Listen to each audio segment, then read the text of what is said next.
Rapaz, eu nem sei se devia estar contando isso, mas já tô velho demais para guardar segredo.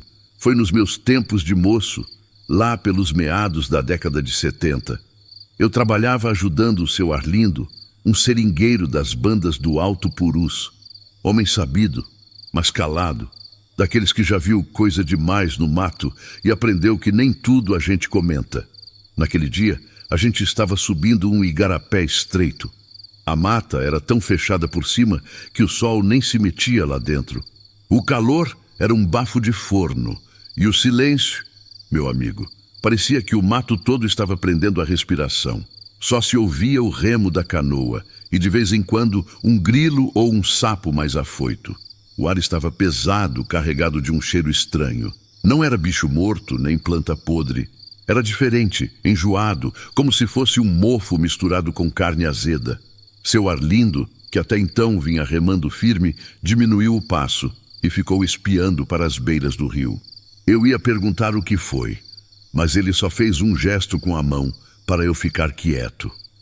Foi aí que eu notei. As folhas grandes das árvores estavam murchas, pendendo para baixo, como se tivesse passado um vento quente por elas. Só que não tinha vento nenhum. E o pior, nenhum passarinho, nenhum macaco, nada. A floresta, que sempre é cheia de vida, parecia morta. A cada curva, o silêncio ficava mais pesado. Eu comecei a sentir o coração batendo no pescoço e uma vontade danada de voltar.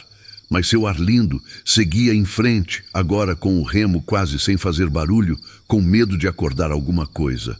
Foi então que, lá na frente, eu vi uma mancha escura na beira da água. E juro que me deu a impressão de que aquilo se mexeu.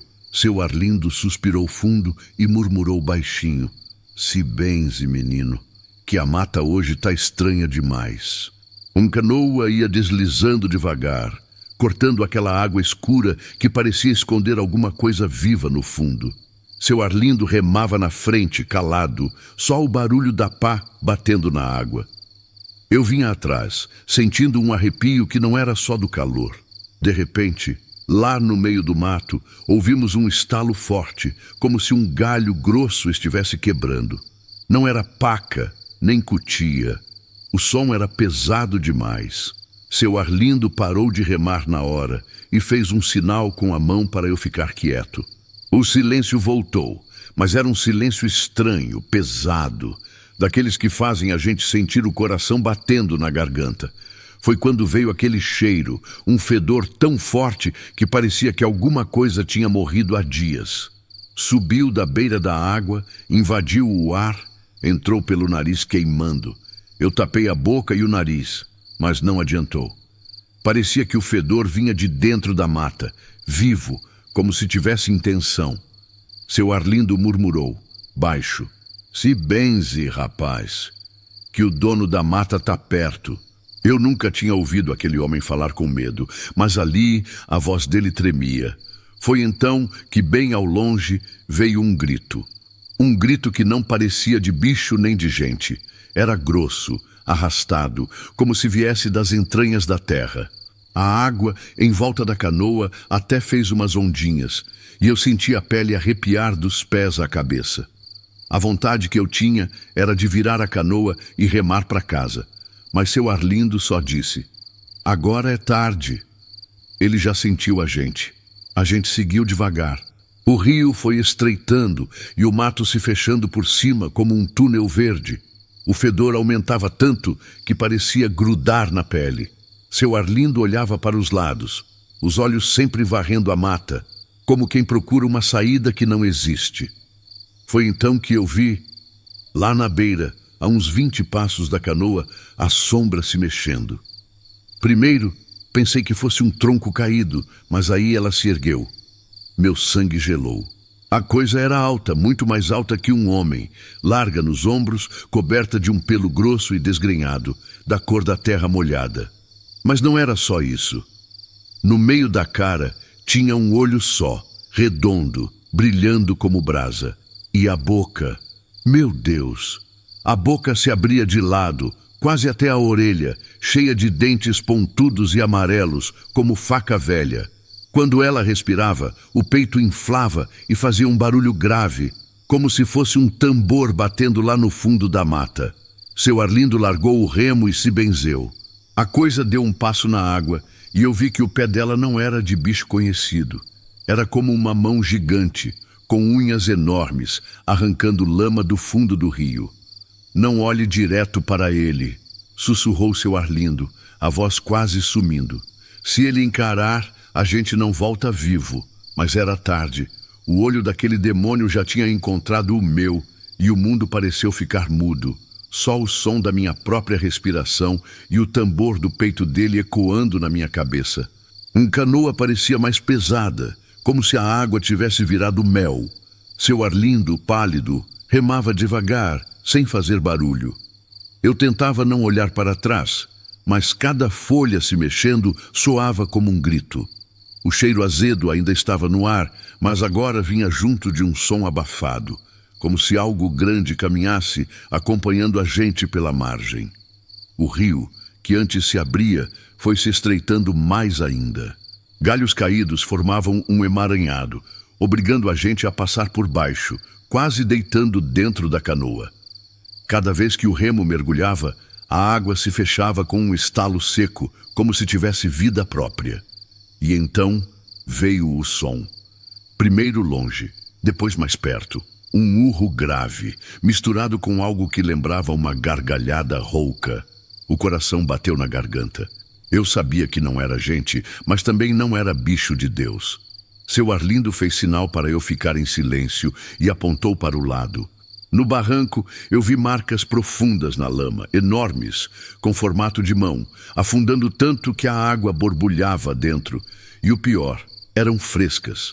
Foi aí que o rio ficou mudo. Nem grilo, nem pássaro, nem vento. Só a respiração pesada, bem atrás da gente. Eu virei devagar e vi aquele olho único brilhando na sombra. Ele estava dentro d'água até a cintura, mas vinha vindo, devagar, como se tivesse todo o tempo do mundo. Seu Arlindo prendeu o ar, ergueu o remo como se fosse uma lança e cochichou. Se ele encostar na canoa, a gente está perdido. O olho brilhava na nossa direção, e a cada movimento daquela coisa, a água fria do rio espalhava e ameaçava entrar na canoa. Não parecia bicho, nem gente que eu já vi. Os braços eram compridos e finos, terminando em mãos esqueléticas. Na sombra do rosto, dava para ver que era deformado, como se tivesse sofrido queimaduras e apodrecido na água. Seu Arlindo segurava o remo com força, pronto para se defender. Mas a criatura parou, como se estivesse gostando do nosso medo. A respiração dela era um bafo gelado que fazia a água tremer. Eu sentia cada pelo do meu corpo arrepiado. De repente, afundou na água escura sem fazer barulho nenhum. Olhamos um para o outro sem saber o que esperar. A canoa balançou de leve, depois mais forte, e ouvimos batidas embaixo, como se estivesse nos seguindo por baixo. De repente, um arranhão percorreu toda a canoa, de ponta a ponta. E antes que a gente pudesse fazer alguma coisa, um braço comprido e gelado agarrou a lateral da canoa, apertando a madeira com uma força que fez o bote ranger. A água começou a entrar. Seu Arlindo gritou para remar, e eu puxei o remo com toda a força que tinha. A criatura continuava embaixo, arranhando e batendo. Até que, num salto, metade do corpo dela saiu da água. Um tronco magro e preto, brilhando e pingando, e aquela boca enorme se abriu num sorriso cheio de dentes finos, quase encostando no meu rosto. Seu Arlindo acertou um golpe forte na cara da coisa com o remo. O grito que ela deu não parecia nada que eu já tinha ouvido. Era um misto de ranger de ferro e choro desesperado. Ela afundou de novo e a água se fechou.